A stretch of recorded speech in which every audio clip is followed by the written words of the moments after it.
Here's the little fridge I bought just as a secondary little fridge for cold drinks.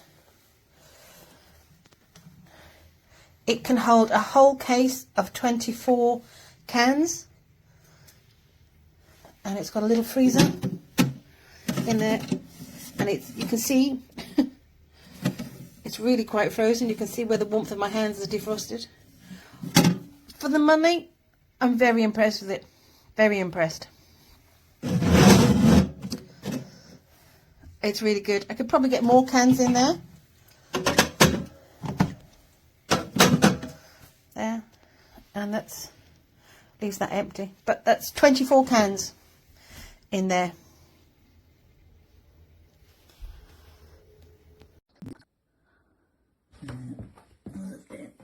Ja.